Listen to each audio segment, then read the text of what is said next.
kali ini kita akan membahas uji one-way ANOVA dan uji regresi linier ganda. Yang pertama yaitu uji ANOVA, di mana analisis varian atau ANOVA merupakan prosedur yang digunakan untuk menguji perbandingan rata-rata antara beberapa kelompok data. Analisis variabel atau varian adalah teknik analisis untuk mengetahui apakah perbedaan varian skor suatu variabel terikat dependen variabel disebabkan oleh tergantung pada perbedaan skor setiap variabel bebas atau independen variabel. Dengan kriteria ANOVA yang pertama, nilai variabel faktor harus integer. Yang kedua, data harus saling bebas dan sampel acak dan berdistribusi normal. Dan yang ketiga, variabel dari sampel-sampel tersebut ada sama.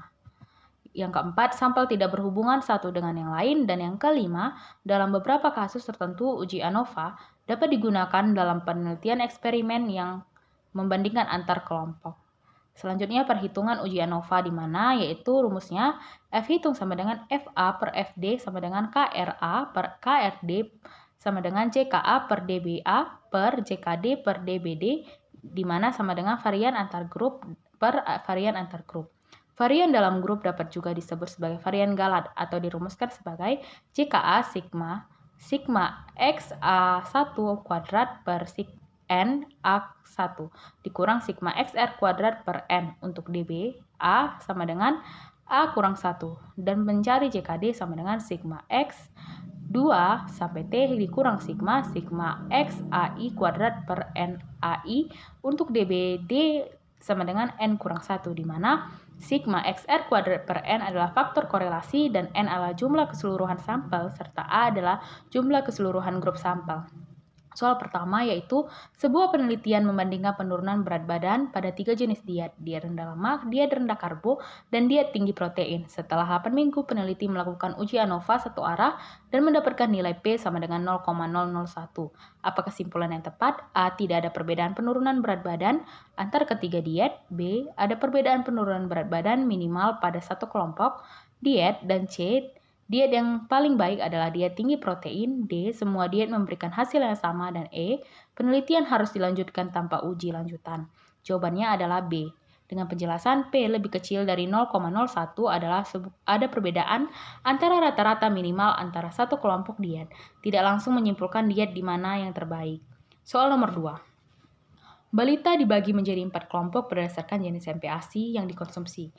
Hasil ANOVA menunjukkan F hitung lebih besar dari F tabel. Apa artinya? A. Tidak ada perbedaan signifikan. B. Perbedaan signifikan. C. Semua kelompok homogen. D. Harus menambahkan sampel.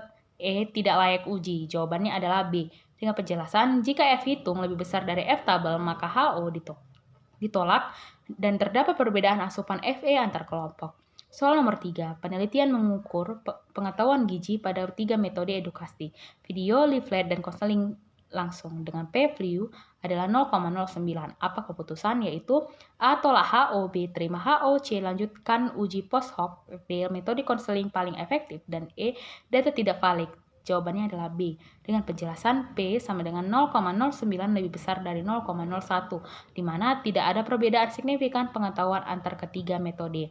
Selanjutnya kita membahas materi uji regresi linier ganda, di mana merupakan regresi yang memiliki satu variabel dependen dan lebih dari satu variabel independen. Dalam regresi linier berganda, variabel dependennya harus numerik dan variabel independennya boleh numerik, dan boleh juga campuran atau numerik dan kategorik. Model persamaan regresi linier berganda, di mana syaratnya terdapat hubungan linier antara variabel independen dan variabel dependen. Yang kedua, residu berdistribusi normal. Yang ketiga, tidak boleh menjadi multikolinearitas, artinya tidak boleh terjadi korelasi yang sangat tinggi atau sangat rendah antara variabel independen. Syarat ini hanya berlaku untuk regresi linier berganda dengan variabel independen lebih dari satu. Yang keempat, tidak terjadi autokorelasi antar residu. Dan yang kelima, varian residu konstan atau homogesitas. Dengan perhitungan yaitu persamaan analisis regresi linier ganda dengan Y sama dengan alpha tambah B1X1 tambah B2X2 tambah dan seterusnya, di mana Y variabel terikat, X1, X2 itu variabel bebas, alpha adalah intercepat atau konstanta, dan B1 atau B2 adalah koefisien regresi. Dengan perhitungan untuk mencari X1 yaitu sigma X2 hingga 1 dengan rumus yaitu sigma X2 hingga 1 dikurang sigma X1 kuadrat per N. Mencari X2 yaitu dengan sigma X2 2 hingga 1, di mana sigma X2 2 hingga 1 dikurang sigma X2 2 kuadrat per N. Dan begitu seterusnya untuk mencari Y2, untuk mencari X1Y, untuk mencari X2Y, untuk mencari X1X2. Selanjutnya dengan perhitungan nilai korelasi ganda R X1 X2Y dengan rumus Y2 R X1 X2Y sama dengan akar B1 kali sigma X1Y tambah B2 kali sigma X2Y per sigma Y2. Lalu menghitung nilai determinan korelasi ganda dengan rumus Kp sama dengan R kuadrat dikali 100%. Menguji signifikan korelasi ganda dengan rumus F hitung sama dengan R kuadrat dikali N kurang M kurang 1 per M kali 1 R kuadrat. Soal pertama, penelitian melihat pengaruh usia IMT dan asupan natrium terhadap tekanan darah. Hasil regresi menunjukkan P lebih kecil dari 0,05 untuk IMT dan natrium, tetapi P lebih besar dari 0,05 untuk usia.